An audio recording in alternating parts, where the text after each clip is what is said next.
Assalamu alaikum. In this video, we will derive mirror equation, which plays a very important role in optics.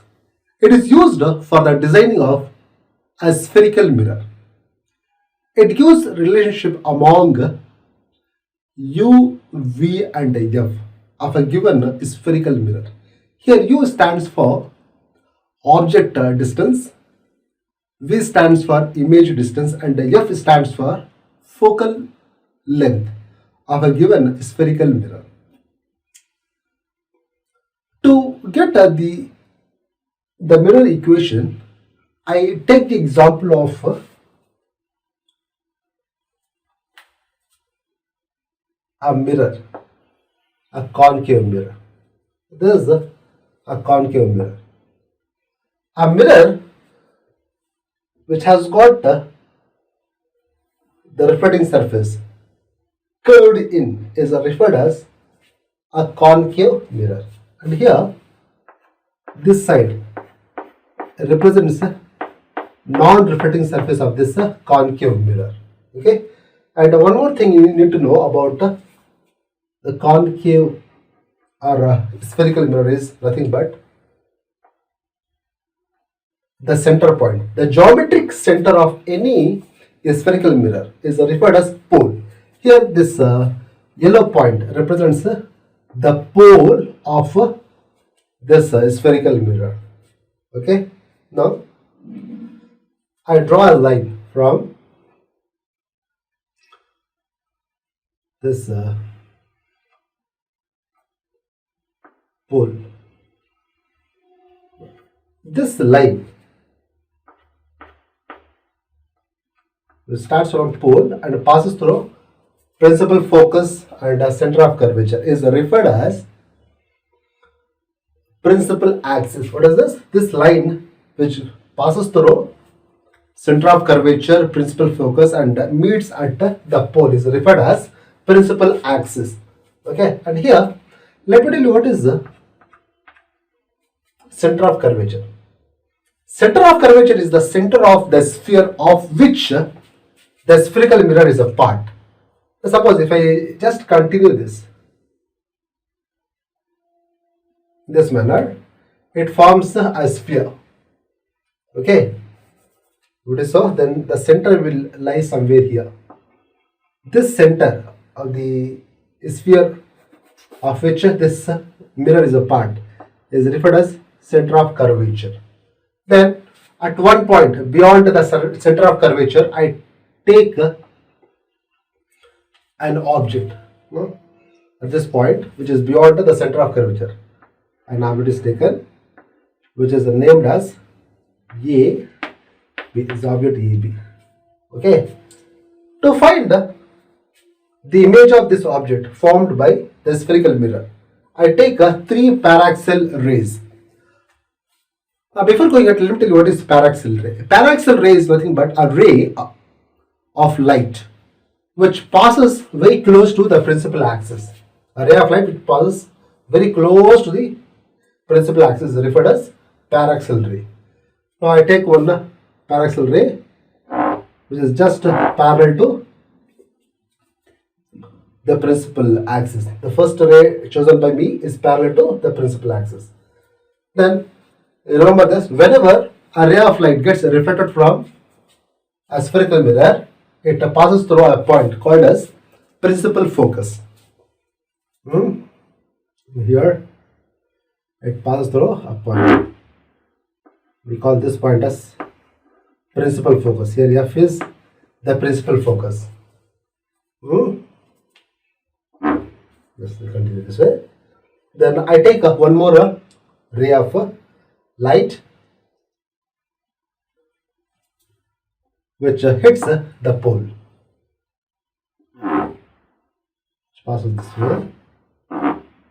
Then after reflection, it will travel in this manner. This is the direction in which it will travel. Clear? And here if you see, the angle of incidence is equal to angle of reflection according to first law of reflection. Clear? No? At this point, I can see the reflected ray from the mirror meets at this point. Understand? Now I take one more ray of light which pass through center of curvature. This is a ray of light which pass through center of curvature. When a ray of light passes through center of curvature, it does not deviate. No? When a ray of light passes through center of curvature of a given spherical mirror, it retraces in the same direction. After reflection, it will travel in the same direction. Okay. Now here this reflected ray is not drawn properly, so I will slightly change it. Okay. Here you can see the reflected ray that I drawn earlier is not making an angle equal to the angle of incidence. So now it is almost perfect. Fine. So here angle of incidence is the angle of reflection. Now you can see these three, 1, 2 and 3. These three reflected rays meet at this particular point. Now at this particular point, you will find the image of this object. Image of the object is formed here. And here image, if you see, is the inverted one. So this inverted image is formed here. Inverted real image. So the image formed here is nothing but inverted and a real. Here this image is upside down, so we call it as the inverted image. As this image can be captured on a screen, so it is called as a real image. Okay. I name before going ahead, I name this image as a dash B dash. So here AB is the object whose image is nothing but A dash B dash.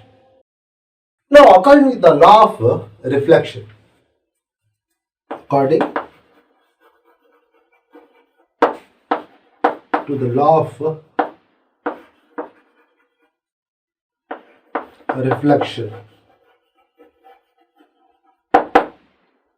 angle of incidence is equal to angle of reflection. Here the angle between incident ray and the principal axis is taken as I, and the angle between reflected ray and the principal axis is taken as R, angle of reflection. Okay, so here angle of incidence is equal to angle of reflection. In our case, angle of incidence is shown by this BPA. The angle of BPA represents the angle of incidence. In the similar way, the angle between B dash PA dash represents the angle of reflection. Here, so here to make it a little prominent, to make it easy to understand, to make it visible, I will make this line little thick. I will do the same thing to reflected ray as well. Okay, so I will do the same thing with the other rays.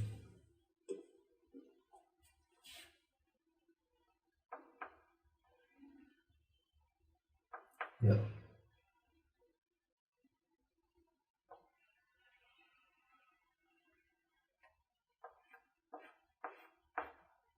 Here, this is the direction of incident ray, and this is the direction of a reflected ray after reflection. Clear? Then one more ray is present here, the third ray. Let me use yellow for this. These three rays meet at this point to form the image. Okay, it's a little better. Now, guys. Now, if you look at this diagram, you find two similar triangles here. What are they? This one right angle triangle. There's ABP, and here we have another right angle triangle, which are almost similar to each other. Both of them have the same angle. So, two similar triangles.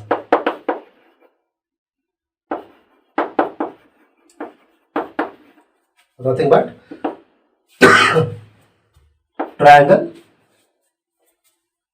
ABP and triangle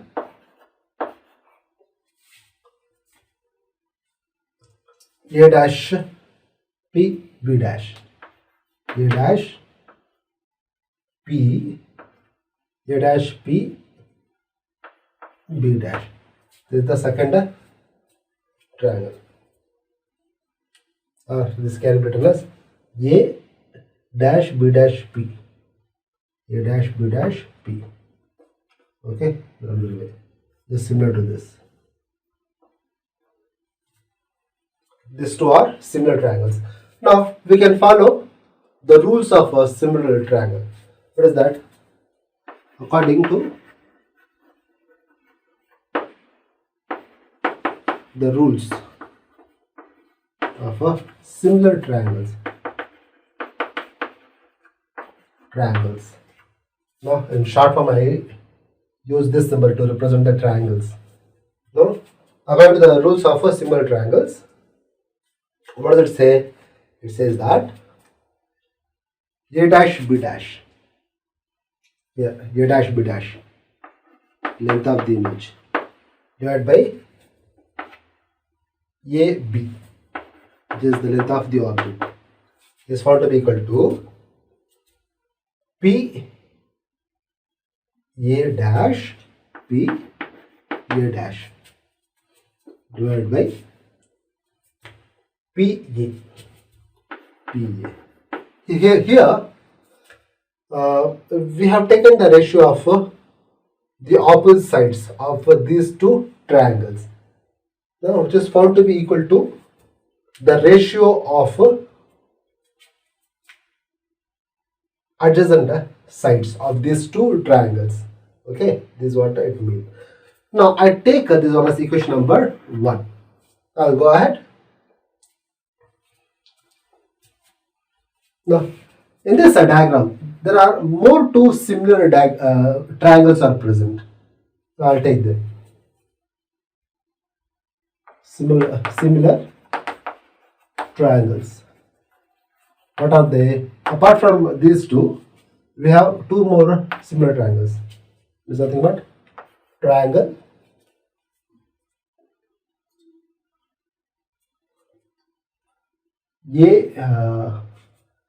B dash A dash F, B dash A dash F, one triangle. Another triangle is P. Here, let me name this point as D. DPF. Another triangle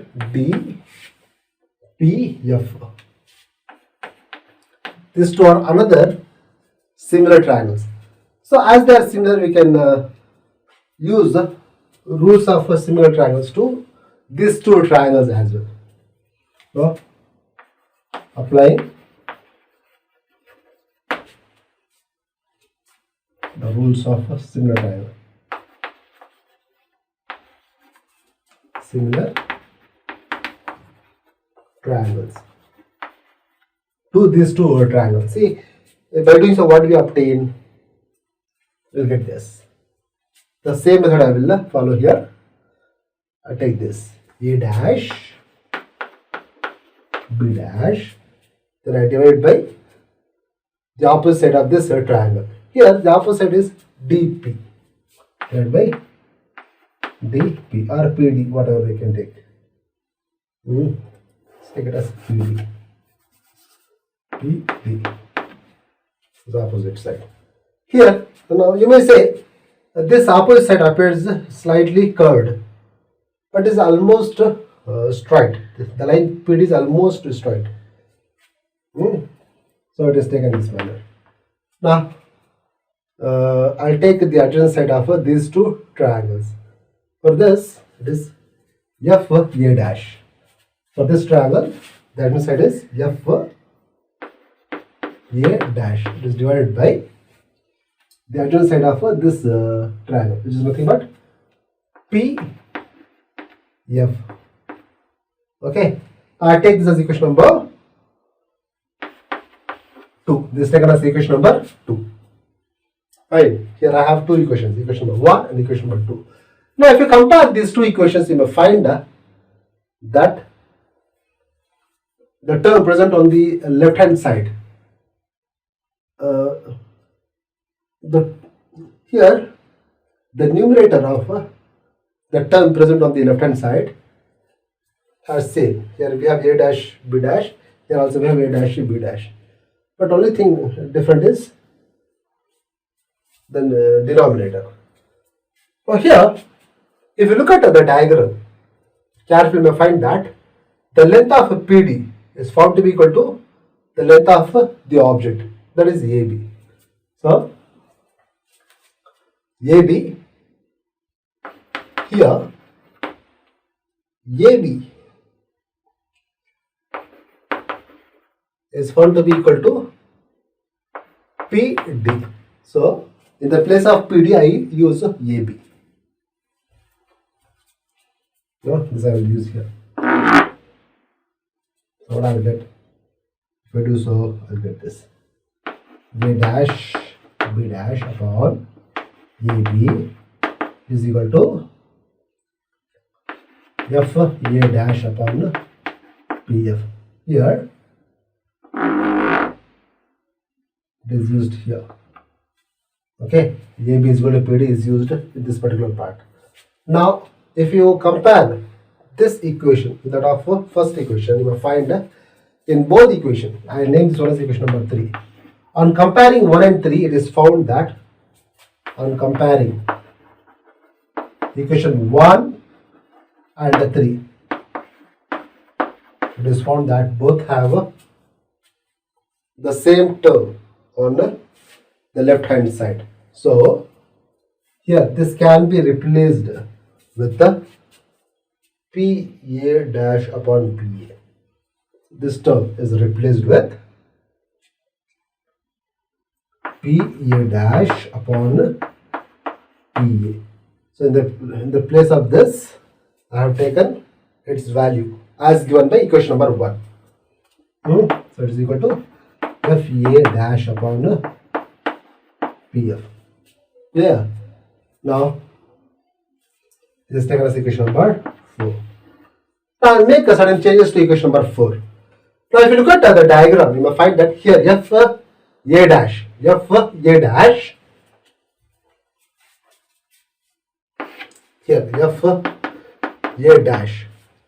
can be written as P A dash minus P F. Okay, this is the value of FA dash from the diagram. Clear? So in the place of this, I'll use this equation.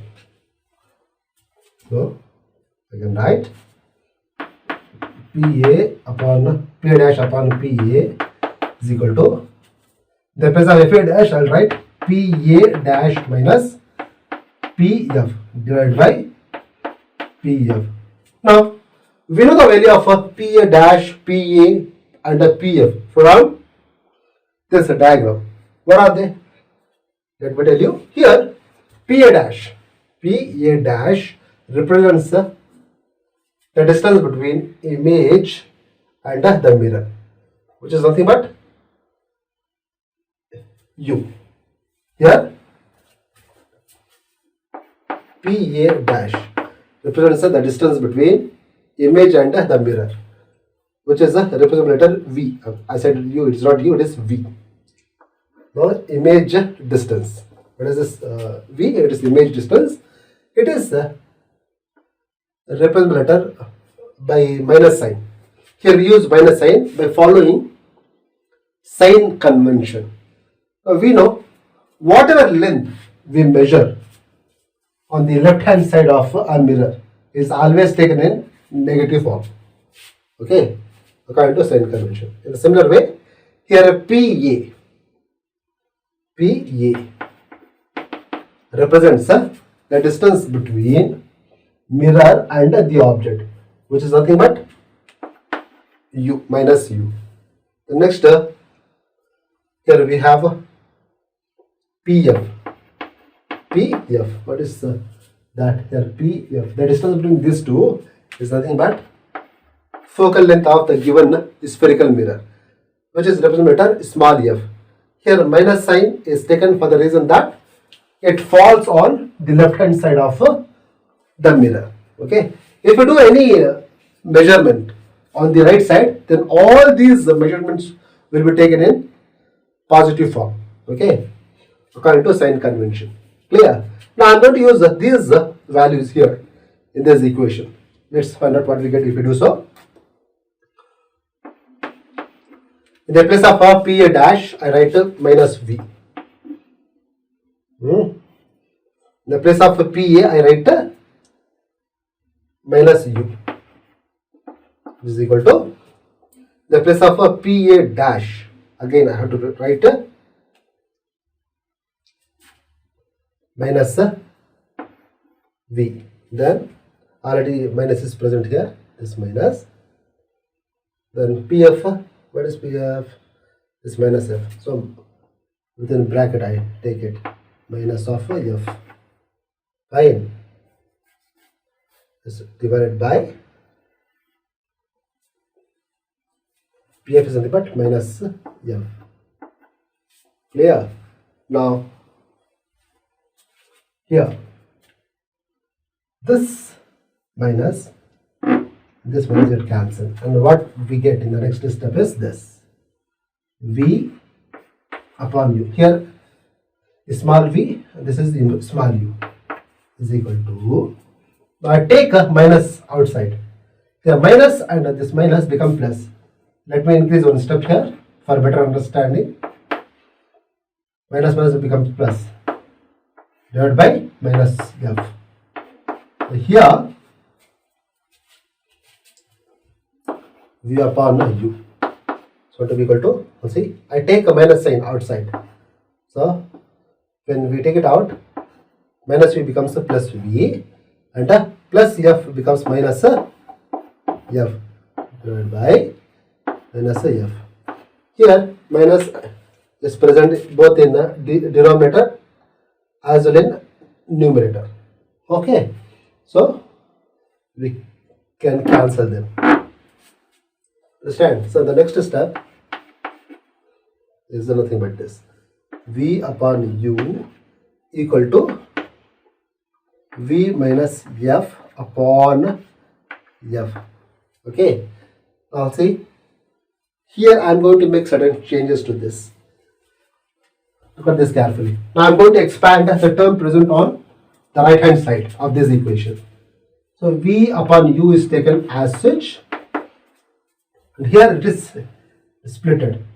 V is divided by f minus f divided by f. This is what I get. Then next v upon u, then v upon f. Here if you divide this two, you will get 1. Clear? This is what we get at the end. Now, I'm going to make certain changes to this. What changes I will do? Here, I'm going to divide this equation with the V. No, I'm going to divide this with this final equation that I have obtained. Is on dividing with V. If I divide this with V, what I will get? Let me write it here. 1 by V multiplied with V upon U. Here 1 by V multiplied with V upon F, and here on multiplying this with 1 upon V, I get a 1 by V. Okay, and here this 2 V, this V will cancel, and this V will cancel. Okay, so at the end, what do we obtain? Something like this.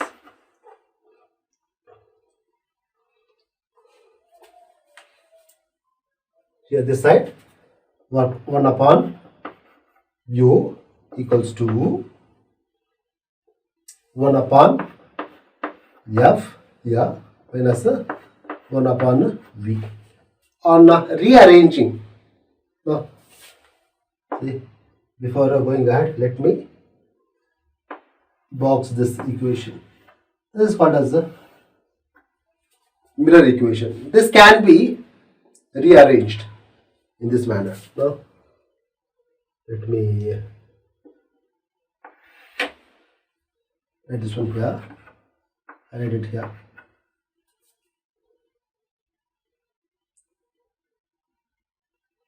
This can be written as 1 upon F. Here 1 upon F is kept as such, minus 1 by V. When taken to that side, it becomes 1 plus 1 upon V. This is the final equation which gives the relationship among U, V and F. Okay, and this is called as mirror equation. What do you call this? It is referred as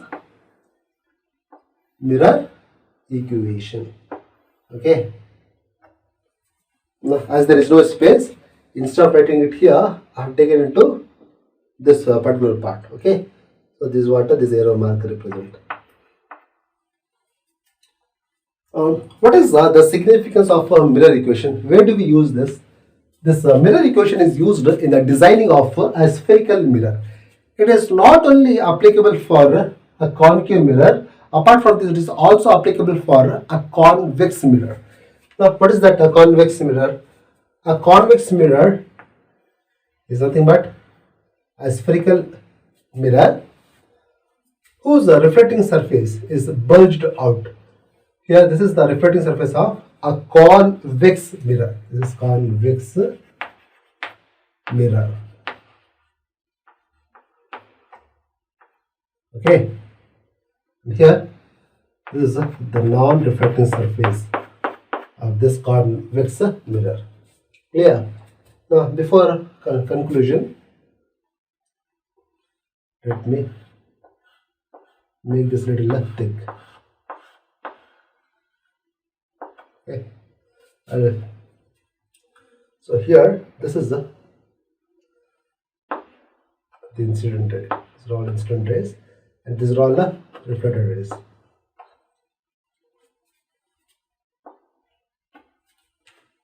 And here, the distance between the object and the mirror, that is the pole, is nothing but U. This image is this distance is U, and the distance between the image and the pole of the mirror is nothing but V. Okay, and here the distance between the focus, principal focus, and the pole of the given mirror is nothing but F, focal length of this given spherical mirror. Clear? I hope the video is useful. If you have any kind of doubt relevant to the topic, kindly put your question in the comment section. Thanks for watching.